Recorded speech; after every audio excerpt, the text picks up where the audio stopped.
একজন কুমার জঙ্গলের মধ্যে মাটি খোঁড়ার সময় খুবই চমৎকার সুন্দর একটি পাথর পেল।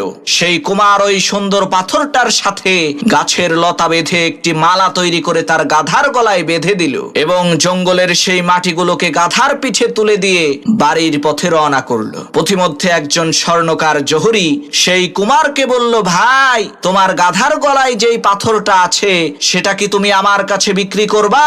তখন সেই কুমার বলল, হ্যাঁ, বিক্রি করব, তবে দাম কিন্তু 100 টাকা। তখন সেই স্বর্ণকার জহুরি বলল, আরে মিয়া, 50টা টাকা দেব, দিবা নাকি কও? তখন সেই কুমার বলল, না ভাই, এত অল্প দামে পাথরটা আমি বিক্রি করব না।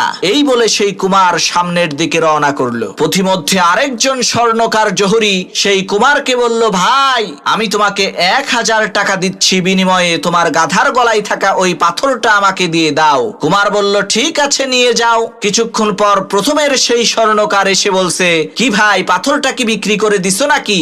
কুমার বলে, হ্যাঁ। তা কত টাকা বিক্রি করছো? বলে যে 1000 টাকা বিক্রি করেছি। তখন সেই স্বর্ণকার জহুরি চিৎকার করে বলতে লাগলো, আরে তুমি তো বেয়াকুব, আস্ত একটা পাগল। ওইটা তো একটা মহামূল্যবান হীরা ছিল। ওই লক্ষ কোটি টাকা দামের হীরা তুমি মাত্র 1000 টাকায় বিক্রি করছো। তখন সেই কুমার বলল, আরে ভাই, বেয়াকুব তো আমি না, বেয়াকুব তো তুমি। ওইটা তো আমার কাছে শুধুমাত্র একটা সুন্দর পাথর ছিল। ওইটার যে কত মূল্য তা তো আমি জানতামই না। কিন্তু তুমি ওই পাথরের মূল্য জানার পরেও শুধুমাত্র 50 টাকার লোভ সামলাতে না পেরে লক্ষ কোটি টাকার সম্পদ হারাইছো। প্রিয় ভাইরা আমার, আমরা ওই বেয়াকুব স্বর্ণকার জহুরির মতোই।